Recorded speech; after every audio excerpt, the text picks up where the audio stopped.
the effort and energy the NRM party has put in Busoga campaigns. What do you read from this?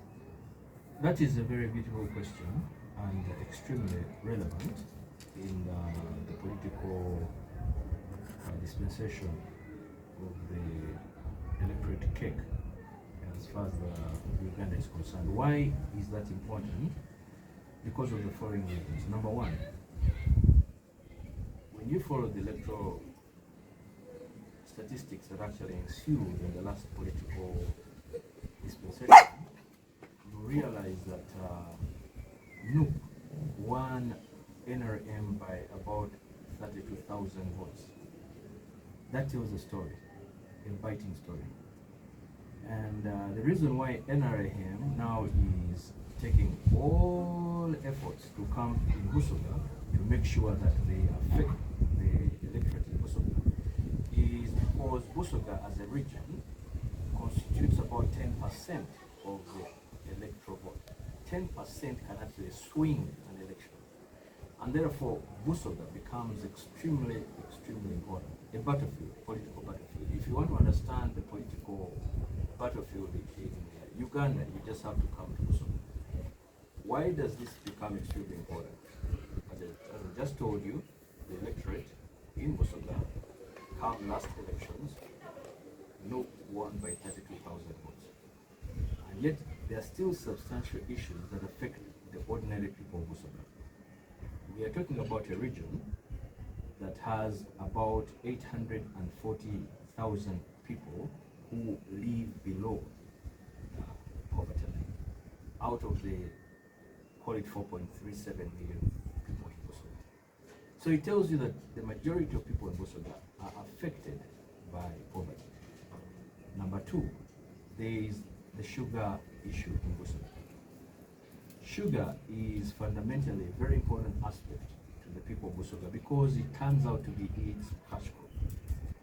Now, recently, we are all aware that the president has made significant contributions in terms of relieving the pain of the people of Busoga as far as sugar is concerned, by putting, for example, the 5% levy trash, price. But that has not ensued well, translated well amongst the ordinary people of Busoga. Why?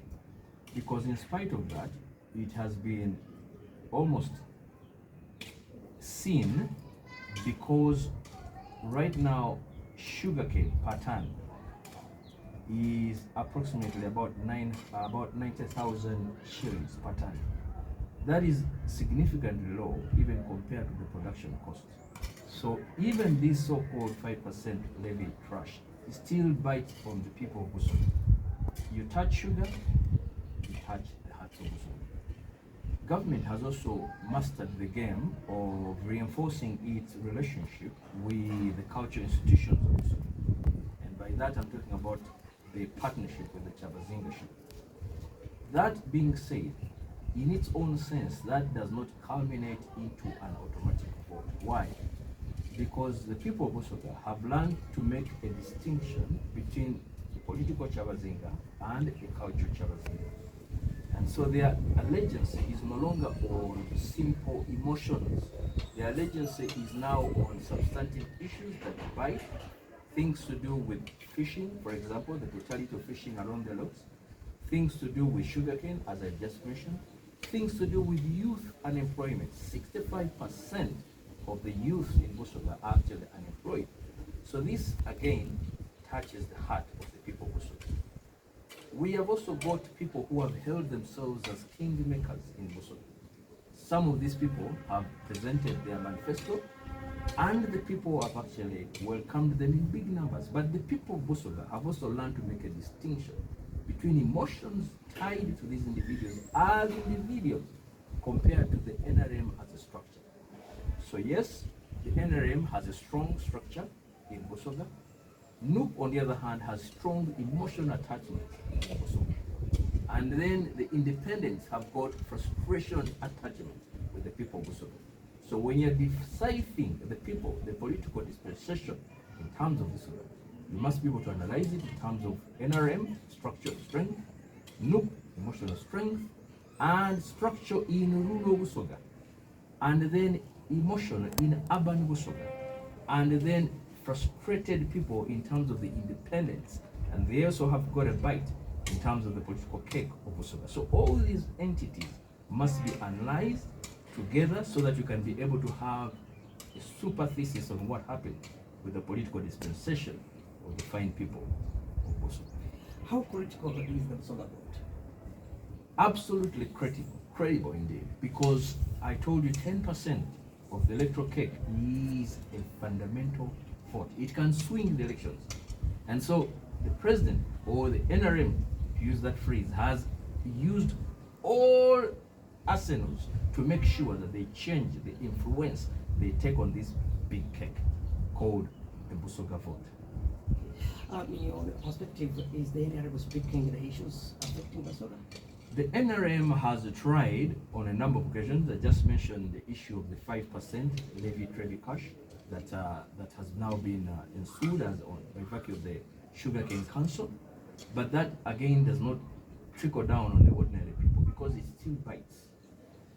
They have also done the PDM in terms of giving extensive monies in terms of billions to some substantive areas. But you see, the problem with this, it has always been affected by the people who act as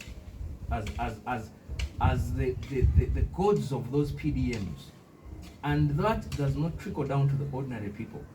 So whereas these individuals, whose name I probably wouldn't want to mention, have enjoyed the monies, there is corruption at the root of the case. Many times we see corruption has taken root, and the people on the ordinary ground have not been able to get these.